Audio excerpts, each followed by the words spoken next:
Hello and welcome to another episode of the Smash Accept podcast. I'm your host, Michael Royer. You can find me on Twitter at DynastyDad FF. We got a fun show planned for you guys today. We are going to be covering 6 players that Snoog and I just can't stop trading for. We can't thank you guys enough. Recently, we just passed over 4,000 subs on YouTube. We're on our quest for 5K. That starts today. So smash a sub today and enjoy the process. Snoog, this is the time of year where you and I do the same kind of thing. It's very cyclical, but I'm going through all of my rosters and I'm like, what are these guys that I have to have? Who are these guys in 2025 that are absolutely going to smash that I'm buying now? And I don't know about you, but I go through, and this first guy, for me is AJ Brown. I'm making offers on every single team, trying to stack as many shares of AJ Brown as possible. Yeah, he's one of the number one contending pieces that's still a cornerstone foundational asset for me. Just 27 years old, but he's an absolute monster. Everyone thinks he had a bad year last year, Dad, but he paced out to another 1,400 plus yard season. You're convinced that he's going to have a big boost in touchdowns. Talk to us a little bit about that. Yeah, I'm excited because what we've seen from AJ Brown is, he has since coming to Philly, is over 4,000 yards in 3 seasons. He's got, 25 touchdowns, definitely room to grow there.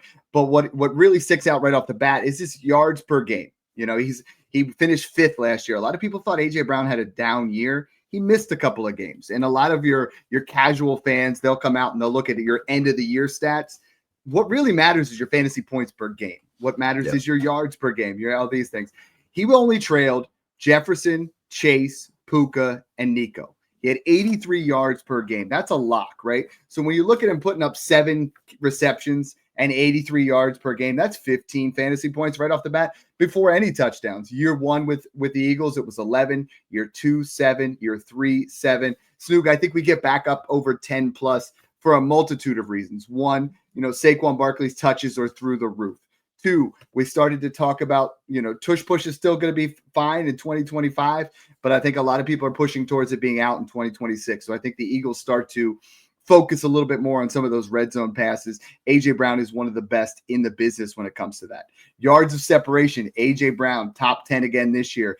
Only guy on the outside, 0.17. Him and Mike Evans are the only 2 guys over 0.15 that are true outside wide receivers when it comes to separation. He's literally him. And I think so many people right now have just, okay, he's 27 years old, going to be 28. Let's just write him off. People did that when Devontae Adams turned that age. People did that when Mike Evans turned that age. And I think AJ Brown is going to age like those guys. I think his game is something that is going to be throughout the years is going to translate very well to a longer career. I love AJ Brown. Let's jump into some trades here because Snoog, the value doesn't match the production. We talk about a lot of players where their production doesn't match their value. We talk about this guy's always at this value. We always want this wide receiver. A prime example is Garrett Wilson, right? Garrett Wilson's value is more, and you and I both think he's going to explode this year, but his value is more than his production. On the flip side, AJ Brown, his production clearly outweighs his value. Let's take a look at these trades. Yeah, first one right away, AJ Brown in a 3rd. Or Jordan Addison in a random mid to late 26 first.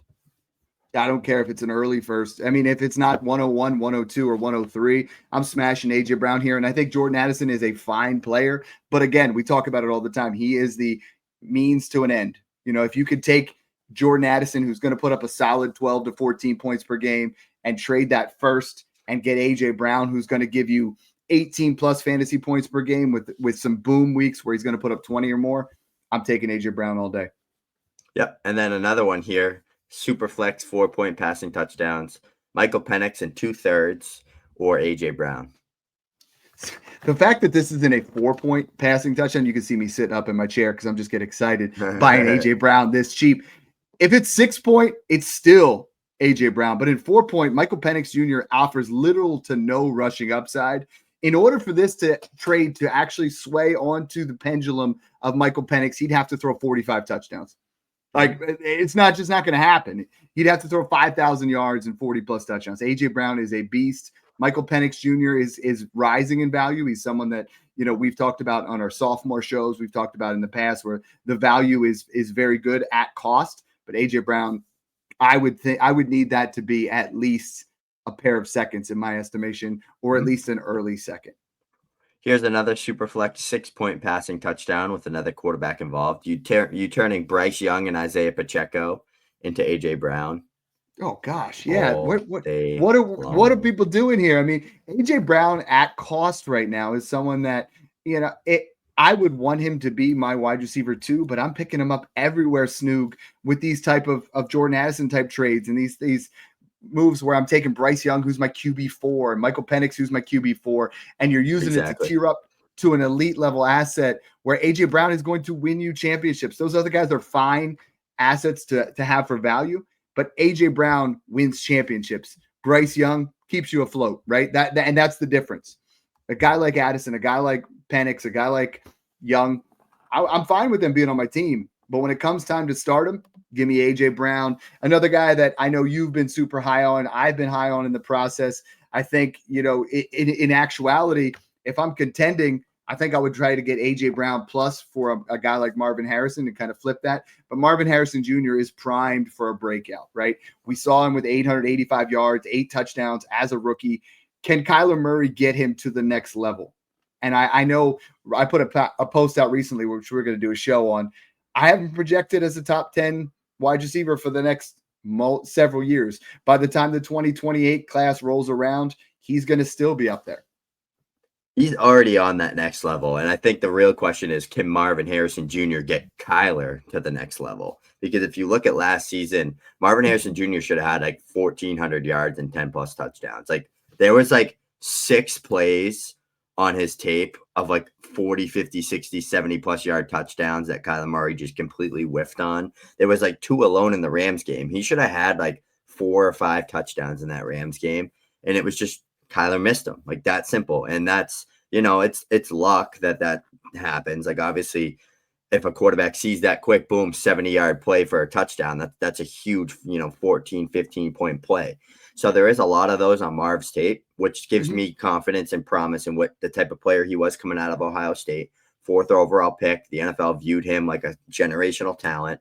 He dominated at Ohio State alongside guys like Emeka Egbuka, Jackson Smith, and Jigba, all these type of, big name talents that have all been first-round picks. The thing with Marv and Kyler that I love is they did connect on a lot of big plays, especially for touchdowns. Usually rookie wide receivers struggled to get in the end zone.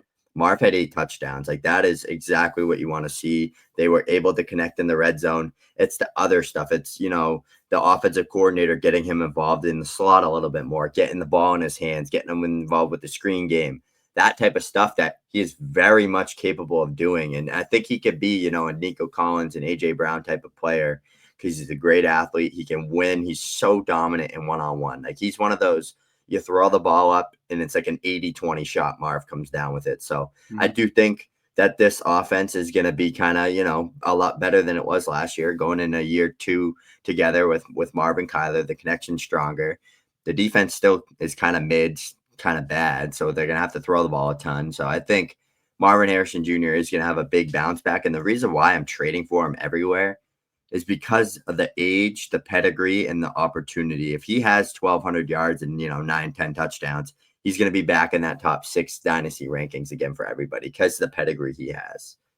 Well, let's talk about that right now because I have wide receiver 8 through 13 in a tier. He's in the middle of that tier. I'm going to mention every single player I have on there, and all things considered, in a vacuum, not saying you're contending, not saying you're rebuilding, any of those kind of things. I'm going to mention a wide receiver. You tell me if you would prefer that wide receiver or Marvin Harrison Jr. Are you ready?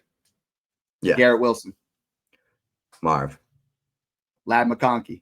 Marv. Drake London. Marv. Jackson Smith and Jigba. Marv. Nico Collins. Nico. All right, good. Because I have Nico as my wide receiver 8, but there's a lot of value to be had in that tier, right? I feel like, and if you guys check us out on patreon.com/smashaccept, I will put that down below here. But I have all my players, I know Snoog does as well, where we have players ranked and how they are in specific tiers. So you can look up like what player do I have and what are they worth? What tier are they in? What's the actual value? Links right there, patreon.com/smashaccept. Guys have been giving us crazy feedback where they end up, making all kinds of extra trades, all kinds of different moves with roster evaluations, all the things that Snoog and I have been doing in there. I'm excited for it because Snoog, it gives you an opportunity to create some values. Let's take a look at some of these trade values when it comes to Marvin Harrison Jr., because I think you're gonna be really surprised at some of these. I think some of them are a little bit far-fetched. But the first one, Saquon Barkley or Marvin Harrison Jr. Even if you're an all-in contender, does this make sense to prefer Saquon Barkley? I mean, you could argue it, but I want Marvin Harrison Jr. because this is a guy that can gain a ton of value the next 2 years. I don't think Saquon can ever gain any more value than what he's already gained. No, his value has 100% peaked, and there's nothing wrong with that in Dynasty. I think a lot of people are just saying when players peak their value, I saw someone the other day say, sell Jamar Chase, his value is peaked. Well, yeah, but he's going to give you 3 to 4 more years of elite wide receiver 1 production. When it comes to a player like Saquon Barkley, I'm fine with that because of the age of saying, hey, this player is peaked in value. He can only go down. And we know a running back can, when they hit that decline, it goes a lot sharper. Next trade, Drake London, Juwan Jennings, and a 27 fourth, or Marvin Harrison Jr., 26 third, and a random first. It's Marv all day long here. I think in some leagues, you could probably turn London in a second into Marvin a first, or London in 2 seconds into Marvin a first. I'm doing that all day long. I think they're very equal players in terms of just situation value, all that good stuff. And I think Marv is a slightly more talented version of Drake London. So I think he is a more talented version, not slightly more talented. Yeah. And I have London higher in my dynasty ranks right now, but I think Marv could easily pass them. And he could pass him with a slightly less impressive season than what Drake London would need, right? Like Marv is younger. Marv is in year 2. If he puts out 1,200 yards and 10 touchdowns, he would pass Drake London. A couple more quick ones here. We got 104 and the 111 or Marvin Harrison Jr. Marv. It's close though, right? If it's Travis Hunter or Tet McMillan, actually no. I want the 104 side. Yeah, I want the 104 side. It's close though. It is close, but what would you say to people the gap between, say, the 104 and 105? So I know you're big on Tet and Hunter. So let's go. They go 2 and 3. What's the gap between 104, 105, and Marvin Harrison Jr.? How much do you have to add? I'd say so. You would do 104 and 105. For Marvin, No. What's the gap between either 104 or 105 to get up to Marv? To get up to Marv, I'd say definitely like an early second or a pair of random future seconds is the gap because you're getting, Hampton or maybe like a Travion Henderson. I think Marv is definitely a much higher caliber prospect than both of those running backs. Better player, better situation, better long-term outlook as a foundational wide receiver. So I think it's definitely close to a late first, but not quite there. It's probably a couple seconds or an early second plus a small piece. And last one here, CJ Stroud, Saquon Barkley in a 26 second, or Marvin Harrison Jr., Cam Ward in a 26 first. Ooh. Let's call it mid. I like Stroud so much more than Cam Ward. That's like the thing. That's the issue for me. But like, if I'm rebuilding, I think getting that Marv, the first, and Cam Ward side's a really good kind of path to go. I think the other trade that I see everywhere is like a guy in the Discord said, hey, I can get 227 firsts on top of Marv from Neighbors. And I'm like, you're going to trade Neighbors? You're going to get 2 firsts? We talked about it last year where you were getting those firsts. We were getting a first on top of Neighbors during your rookie draft when you're selling Marv. Now it's the other way around. 2 firsts. As much as I love Malik Neighbors, you have to take Marv there. Yeah, I agree all day long. All right. Next guy here. And I've been, you and I have pounded the drum ever since we did our show where we were talking about the pillars of production. And Snoog, we're getting into every year Dynasty is cyclical. We talk about, everybody wants the rookies. And now all of a sudden rookie drafts are over. And now people want to start getting the vets. But things have not corrected enough for A.J. Brown and Nico Collins. Nico Collins last year in the weeks 1 through 4 before getting injured, 122.25 yards per game. Snoog, that's on pace to crush 2,000 yards. And I'm not saying he's going to do that, but I think there's a real chance that he puts up 1,600 plus in 2025. Nico Collins is one of the best, if not, the best when it comes to having that kind of ceiling up there. Wide receiver 8 in fantasy points per game last year, even though he was playing injured down the stretch. 21.3 fantasy points per game as the wide receiver 1 from weeks 1 through 5. Third in yards per route run. He does that every single year at 2.92. 40.3% of the Texans' yards when he's on the field last year. That's insane. Like that, there's no way. He was on pace to finish wide receiver 1 right now in Dynasty. He's everybody's wide receiver 8 through 10. Come on. Come out there and just absolutely smash on that. 10.8 targets per game. That's insane. 29.3% target share, 123, receiving yards per game, 11.3 ADOT. This is him. Sorry. Get yourself some Nico Collins, and you can get him at a discount because everyone is starting to look at age. And Snoog, there was a time where everyone in fantasy, I'm old enough to remember when the guy was 29, you're like, oh, next year he's going to be 30, right? You got to get away that age cliff. And then 2 or 3 years ago, it switched to, hey, guys, he's 28. He's 2 years away from being 30. The new dynasty dilemma and irrational thought process, and I don't know if it's you young cats, but like you're like, oh, Nico Collins is 27, he's old. That is not the case. Like Nico Collins is here to absolutely dominate, and I'm here to buy him. I mean, I think you're going to get supreme value from Nico Collins in startups right now. Nico is going at pick 22. That's wide receiver 8. He's 25 years old. He's not even 26. He's 25 years old. Like, what are we doing here? Nico Collins is here to be a guy that's going to win you championships. You want a hot take at who's going to finish wide receiver 1 overall this year? My pick would be Nico Collins. I think he has all the tools, the situation, the quarterback play. We talked about it before backstage, Dad. He plays the Titans, the Colts, and the Jaguars 6 times every single year. That's like 150 fantasy points alone for Nico Collins in those 6 games. So I think there's a real good chance that he is going to be a superstar. If he plays the full 17, he's top 3, 100%. It's going to be him, J. Jeff, Chase, Lamb, those guys fighting for that range. I agree. He's better than Puka. He's better than Amon-Ra St. Brown. He's better than all those players in terms of talent, in my opinion. He has the upside to be better than them. They have the floor. He has the upside. Let me clarify because I just gave you 2 conflicting reports there of 2 different sites that I was looking at. Nico Collins turned 26 in March. That's still. I was going to say, I thought he was 26. He's 26. He won't be 27 until next year. He won't be 28. 28's the time that I'm like, okay, if I'm not all in, I will sell Nico Collins, but ride him out for the next 2 years, get multiple championships, and make some of these trades now. Let's see what we got, Snoop. Yeah. So right away, jumping into some of these Nico Collins trades. Rashee Rice, 26 second, or Nico Collins. Are you willing to do that upgrade off Rice? I know he's a guy we're big on as well. I love Rashee Rice. I really do. He's 24. Nico's 26. But like the underlying factor for me is Rashee Rice has made some boneheaded moves in his personal life. Nico Collins is as everyone loves Nico Collins. You want to trade him.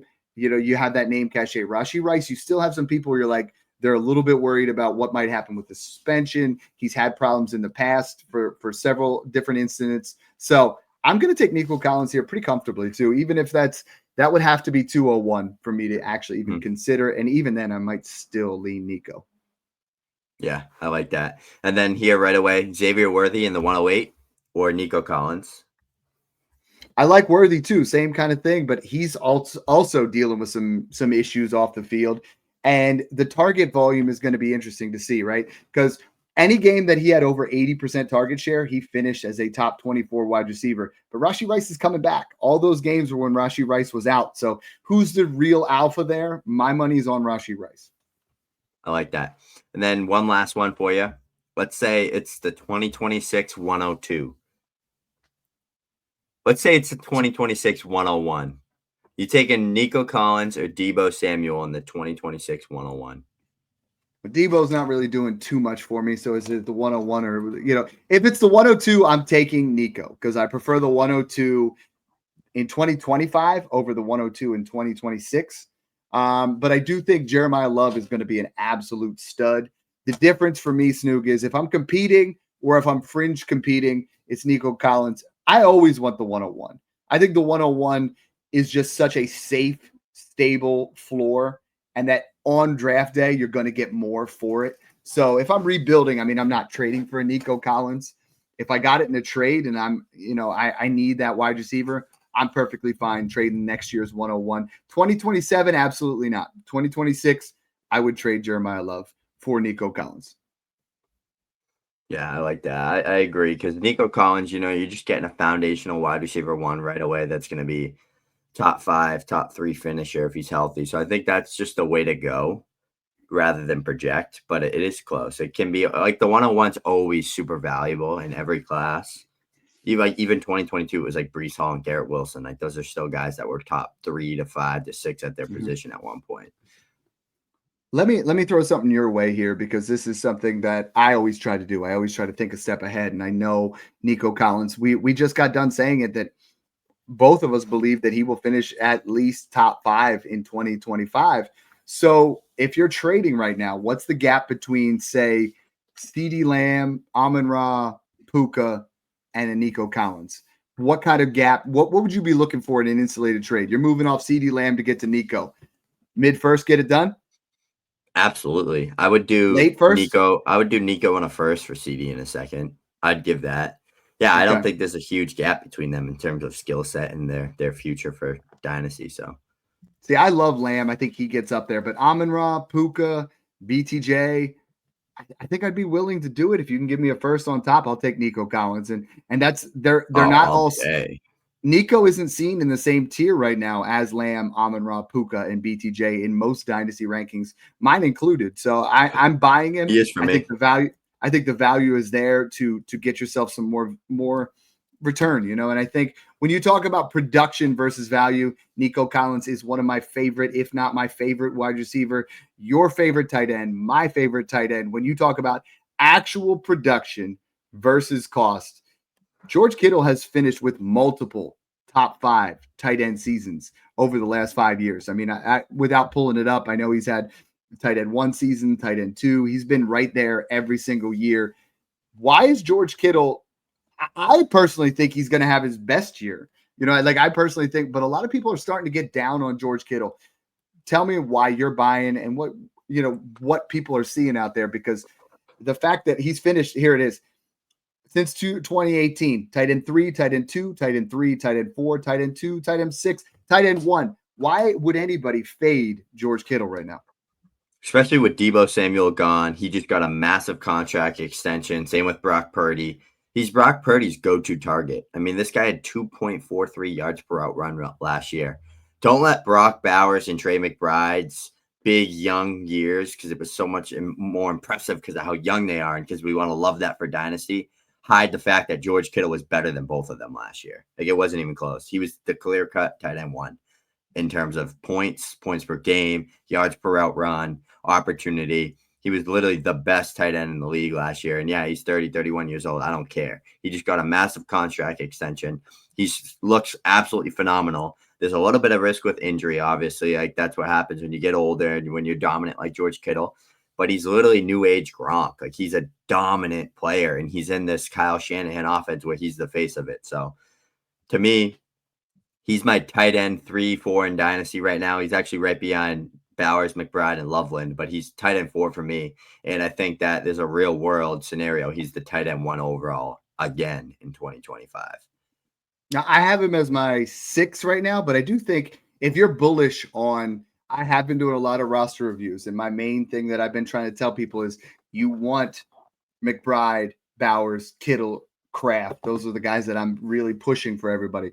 And I think with Kittle, a couple of the times we've gotten deals done in these where I've been giving Sam Laporta and a late second for George Kittle in a first. And there's other ones where I've, suggested to people giving up, and this might sound crazy, but Tyler Warren in a second for George Kittle in a first. And I think Kittle is just going to continue to produce tight end 1 seasons. If you talk about players that take care of their body, No tight end in football takes care of their body like George Kittle. He's an athletic freak. He's always in the gym. He's taking care of things. Let's break down some trades here because I just don't think, again, these trades, I mean, the first two, Jake Ferguson in a second for Kittle, Kyle Pitts in a second for Kittle. This is the way to do it, right? You take that second, you tier up off of even, Evan Ingram. You tier up off of, guys that you just don't think are, I mean, I like Ingram this year, so I'm not trashing him, but even Njoku, Mark Andrews, Kyle Pitts, Mason Taylor, add a second and get George Kittle. All day. I love it because it's doable because people are scared of the age, they're scared of the situations.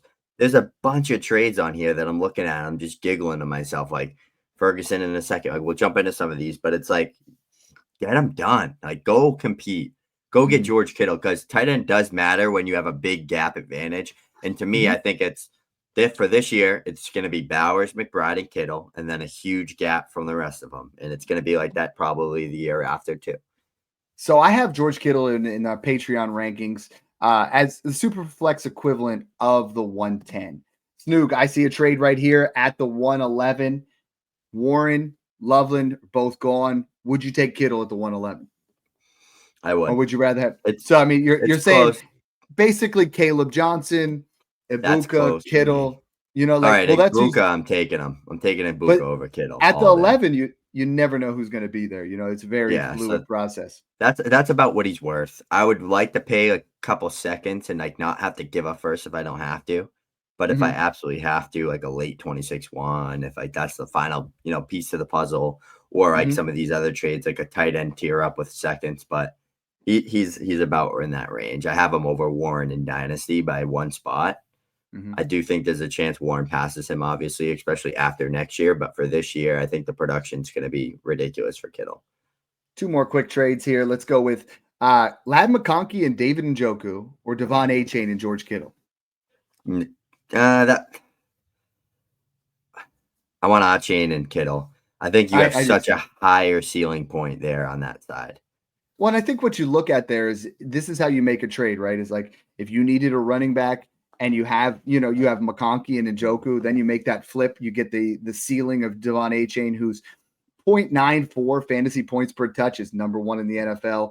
You look at his receiving skills; everything's been number one while Tua was on the field. One last trade here, and this one's kind of interesting.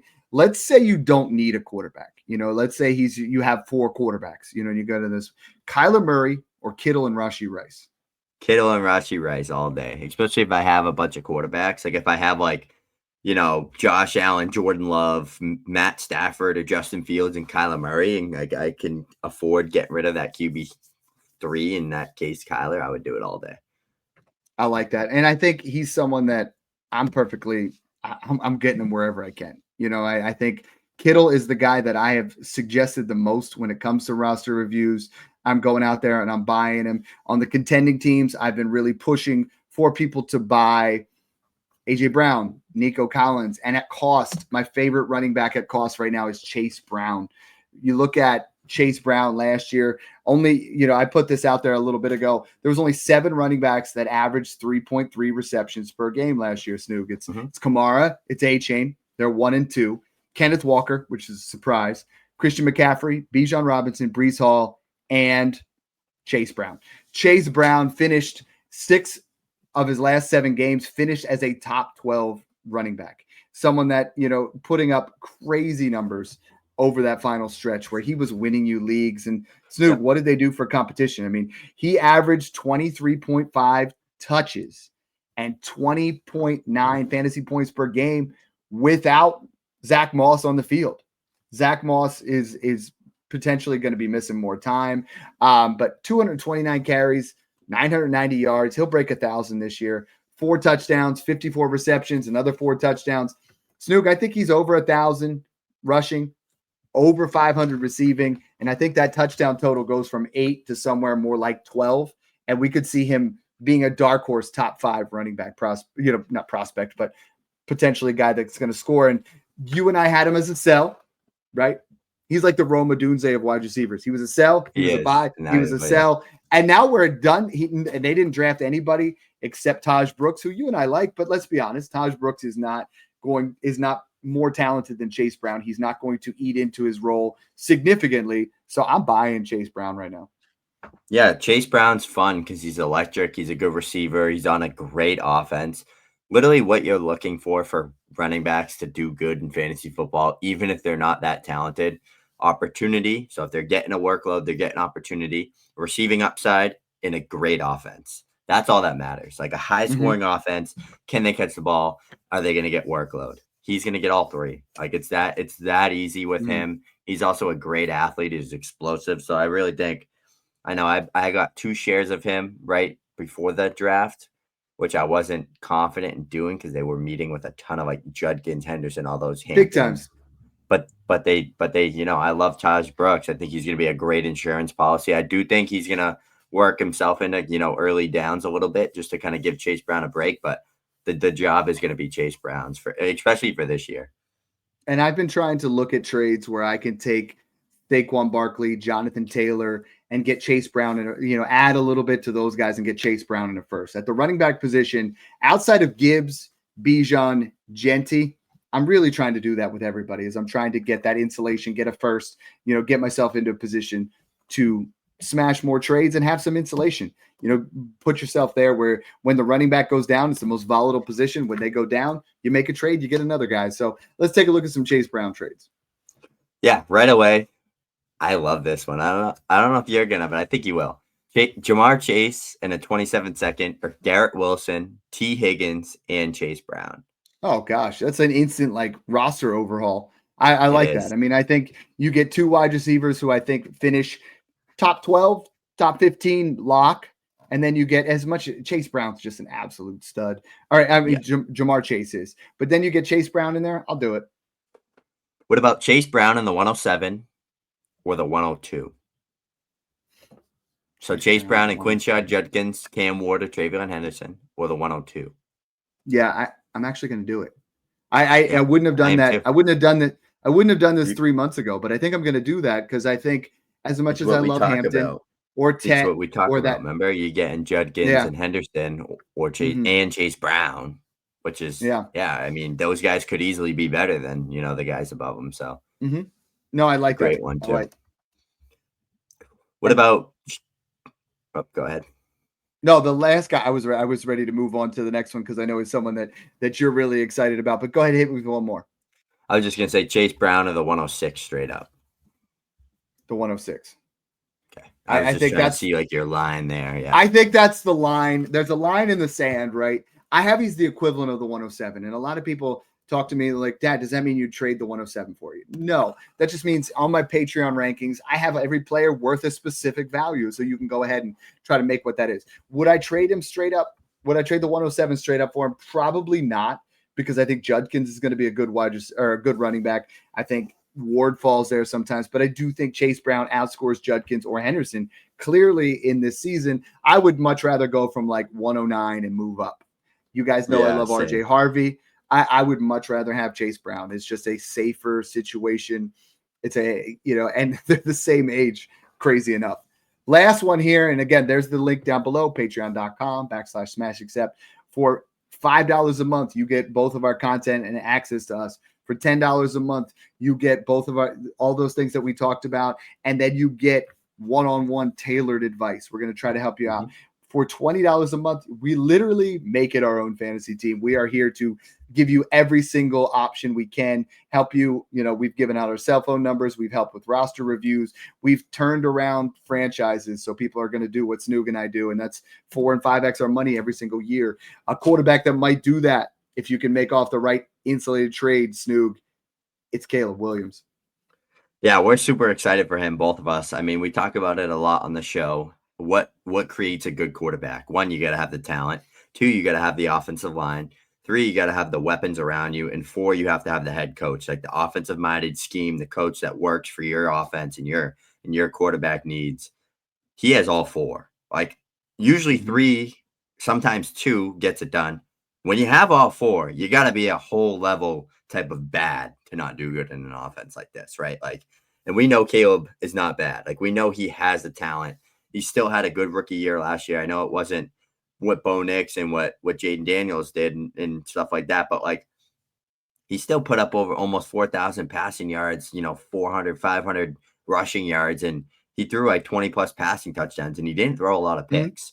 And the offensive line, the coach, the weapons were good, but the coach and the offensive line were non-existent. Like, it was terrible. They had nothing. They had no scheme. It was like a nutcase out there. Like, they literally didn't know what to do, and they lost their coach midway through the year. So it was just a disaster. They get Ben Johnson. I think he's the final key and the final piece to unlock Caleb Williams. The reason why we're so high on him and why I'm buying him everywhere is because like he's still priced outside like that top 7-8 range. Sometimes he's in like the 9 range, but you're getting him in the second round of startups. If I could start with Jaden Daniels, Josh Allen, Lamar Jackson, Joe Burrow, Jalen Hurts, any of those guys, and then land Caleb Williams in the second, like you have a phenomenal start to your dynasty team. Let's talk some trades real quick before we even jump into Data Lab. I mean, Burrow or Jalen Hurts, either one of them, or Caleb and a mid-27 first. Caleb. I think that's a great way to tier back and get, let's go down. He has the same ceiling as those guys. Let's look at the next guy on most people's list, Patrick Mahomes in a second or Caleb in a first. Caleb. Yeah, I agree. Drake May's passed him in 90% of people's rankings. I don't have That's that crazy. Just because no. To me, the Patriots added Henderson and they added Diggs and they added Kyle Williams and they added the offensive lineman, but like Mike Vrabel versus Ben Johnson, offensive line in shambles versus an elite offensive line. Like the Caleb Williams hate is too far. Like this first trade, Jaden Reed, Sam Darnold, and the 103, or Caleb Williams and Terry McLaurin. Caleb Williams and Terry McLaurin all day long. Yeah. That's a smash. Why are you getting McLaurin even what I've been telling a lot of people too in like the Discord and on Twitter is I think the key is taking Josh Allen, Lamar Jackson, Jaden Daniels, and trying to get Caleb in 2 firsts. However you try to do that, 2 firsts. Yeah. If you have to give a second, if you have to give, a Jacoby Myers, a Stephon Diggs, a player of that caliber back, I'm fine doing that as well. But if I can get the 2 firsts attached to Caleb Williams, if they're just random, 26, 27 first, I think that's the key. What about, why don't we go with Caleb Williams, Cam Ward, and a 26 early second, or Lamar Jackson? Lamar. That's close, but Lamar. Slightly. Yeah. Slightly. No, I prefer if I could get another there. second, I'd probably take Caleb, but. All right. We got, where was that one? This one's actually juicy. Hold on. Let me pull this up. All right. 103, 104, and a 26 second, or Caleb and Rome. Caleb and Rome all day long. Yeah, that's fire. I like that. I like that one a lot. CeeDee Lamb and a random 27 first, or Caleb, Josh Jacobs, DK Metcalf, and Marshawn Lloyd. Caleb. It's like an overhaul type roster. And I think Metcalf, I just drafted in the, I believe, late 7th. Could have a good year. You could have a good year now. I mean, with Aaron Rodgers there, I think that's definitely in the realm of possibilities. And, how about CJ Stroud and Caleb Williams? That's what everybody keeps asking me. The 2 trades I see on here are CJ Stroud in a third and CJ Stroud in a second. What's the gap between these 2 players for you? And I know this is like picking your own children, but help me break this down. I'd say it's like a second plus. I think I'd probably prefer Stroud from like a let's go win the Super Bowl perspective, but for fantasy football, I think Caleb Williams is a better ceiling with his rushing and with his offense. It's crazy to say, but he's in a better offense and better situation than CJ Stroud is in terms of fantasy football, like 100%. He has an offensive line. He has better weapons than CJ Stroud does by a mile, and he has a better offensive minded coach. So it's hurts saying that, but it's the truth. I like it. Guys, this has been a fun show. Again, we just passed 4,000 subs, so help us get to our quest to 5K. We're hoping to get there by July. We want to thank you guys so much for tuning in and hope you enjoy the process.